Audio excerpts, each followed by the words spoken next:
President Trump's trip to London turned into a family affair, and it has John Keller wondering, is the first family trying to make politics the new family business? So we see there at least two of the president's children have expressed interest in running for office one day themselves. What do you think? Well, no wonder. I mean, ever since the Kennedy family's success back in the 1960s, the concept of family dynasties has been a staple of the political culture. But the Trumps may run afoul of a long-brewing backlash.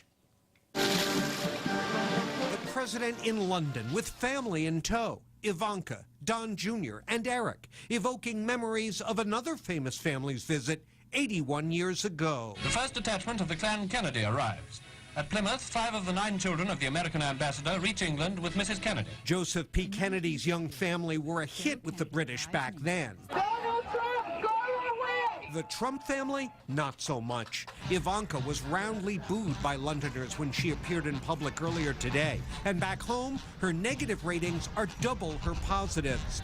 Donald Trump Jr. does only slightly better, suggesting the occasional hints that they both might want to run for office one day are more wishful thinking than political realism. But the Trumps wouldn't be the first well-known clan to run up against modern-day voter distaste for family political dynasties.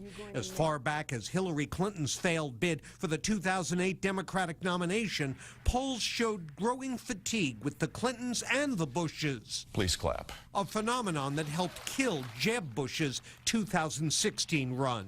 And even the last surviving Kennedy brother learned in 1980 that a famous family name can only carry you so far. Donald Trump's victory was helped by voter desire for something new, a fresh face. But if Ivanka and Donald Jr. harbor dreams of someday returning to London as heirs to his political success, they might want to think again.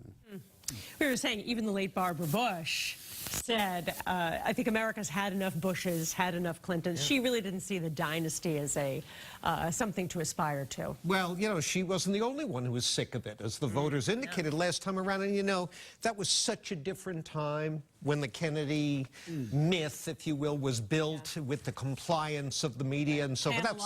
That's not happening again, not in this culture we live in, at least. No. John Keller, thank you very much. We have much more still ahead.